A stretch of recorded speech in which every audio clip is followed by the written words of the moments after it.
انتگراسیون دموکراتیک ربراپو جگرا و امرالیه چارەسەریەک ji bo gelên mafê wan tên xwarin û ji aliyê dewleta Iraq, Sûrî, Tirkiye û Îranê ve tên înkar kirin, pêşniyar kir. Ev çarəserî ji ne çarəseriyekî zehmet e ku tu dewletek nekare pêk bîne. Lê divê ev dewlet qanûnên xwe biguherin û xwe ji hebûna gelên din re vekin. Dewletên nedemokratik dibêjin bê şert û merc nasnameya xwe înkar bikin û werin tevlî devletê bibin. Lê rêbera bu dibêje, tamam, gelê Kurd û gelên din wê tevlî dewletê bibin. Divê dewlet jî xwe biguherin, nasnameyên gelan înkar nekin û daxwazên wan qebûl bikin. Lê dewlet zêdetir dixwazin, entegrasyonekî nedemokratik ku hebûna gelan înkar dike, ferz bike. Entegrasyona demokratik a rêbera bu pêşniyar dike jî bi temamî cuda ye. Lewma, rêbera û peyva entegrasyonê ang û îndîmacê bi tena serê xwe bikar nayîne. Dibêje entegrasyon yanî îndîmaca demokratik. Beşa demokratik tê wateya tevlîbûnekî demokratik ji dewletên heyre. Entegrasyona demokratik yekparebûna gelek civak, netewaj, nijat, bawerî, nasname, pêkhate û rengên cuda, yekparebûnekî ku her nasname xweserî û rengê xwe tê de diparêze, di entegrasyonê de înkara tu nasnameyekî, miletekê, baweriyekê nabe. Lê dibin banê yek rêveberiyekî demokratik de xwe rêve dibin, entegrasyona demokratik ne serbixwayî ye, ne ji xweseriyekî mutlaq e. Berûva jiyê wê bi hev re jiyankirina gelek rengên cuda tune hesibandine heve.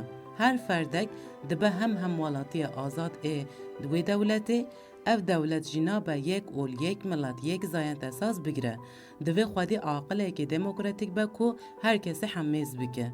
Her kesê wekî welatiyê xwe bibîne û her kes xwedî heman maf û azadiya bin.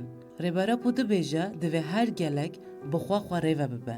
Derbarê jiyana xwe de xwedî bigotin û biryar bin. Ancak ev xwe rêvebirin neyê qutbûna ji dewleta ku girêdayî wê ne. Wekî nimûne, civaka Êzidî li Şengalê bi xwe xwe rêve bibe, biryarên derbarê jiyan û ewlehî û her mijarekî de bide, lê di heman demê de girêdayê hikûmeta federala Iraqê jî be. Divê Iraq ji vê îradeya civaka Êzidî nas bike û biryarên wê nas bike. Pergala Iraqê ya niha herçend ji dewleta neteweya Tirk cuda ye jî, lê mafê hemû netewe bawerî û pêkhateyên tê de parastî nîne. Hemû gelên li Iraqê nexwedî heman mafanin û ji gelek mafên xwe yên esasî jî bêparin. Rêbera po dibêje, divê civak an jî pêkhateyên wekî hejmarî kêm jî bikarin xwedî heman maf bin û nabe ji ber hejmara wan kêmin mafê wan were xwarin. Di her dewletekî ang û welatekî de nasnameyên cuda hene.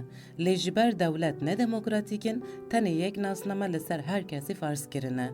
Gelan xwestine bi nasnameya xwe jiyan bikin ji qirkirinê, yên nekarine qir bikin jî wekî cudaxwaz bi nav kiriye.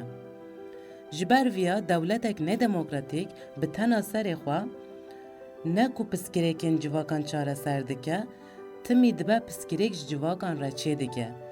Dixwaze yek rengiyê pêş bixe, hemû rengên din tune bike û daqurtîne. Lê entegrasyona demokratik, dewletê jî dide guhertin, naskirina hev a dewlet û civakê çê dike. Mînak, li civakekê gerkomên cuda zimanê xwe biaxivin, çanda xwe biparêzin û di heman demê de di nav yek pergalê de bi hev re bijîn, ev entegrasyona demokratik e. Li rûşilata navîn bingehê entegrasyona demokratik xurt e, ger hişmendiya netewdewlet astengiya çêneke. Şengal mînakeke girîng e ji bûyî vê mijarê.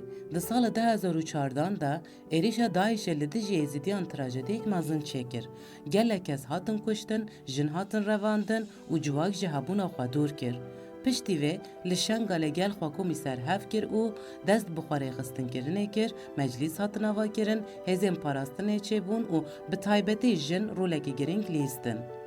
Ev hemî nîşan dide ku civak dixwaze xwe ji nû ve ava bike, lê rewşa îro ya Şengalê hêsan nîne, herem dibin bandora gelek hêzên heremî û navnetewî de ye, ev rewş dibe sedem ku ewlekarî ne baş be û di heman demê de pêşiya entegrasyona demokratîkê bigire. Ma li Şengalê entegrasyona demokratik pêkane. Ji bo ku ev pêk were, hîn şert hene ku werin nîqaşkirin, li çareserî werin gerandin.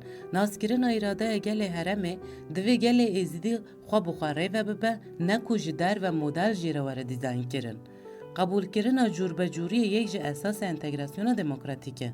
لشنگالی تن ازیدینینه ملاتین دین جهنه همو دوی وک هف بن ده خدمت و جیان کرنه به هف را بپار نمینن.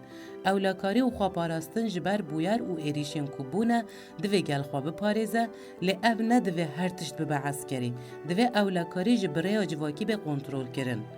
میناک وک هر تاقه که ده کسین جبو تاقه خواه جواکا خواه بپارزه هبه جبر مطرسی لشنگال هم بردوامن. شنگال دکاره به میناک گرینگ جبو انتگراسیون دموکراتیک لی او نبگوتنه تنه بکته دوی بکرنه و بپلان راست به آوا کرن. اف پروسس نتشتکی آماده لی بدمه بتکوشین و بخوابات آواده به یا گرینگ اوه کو گل خواه بخواه بریار بده و بخوازه به هفره به آشتی و وک هف بجی.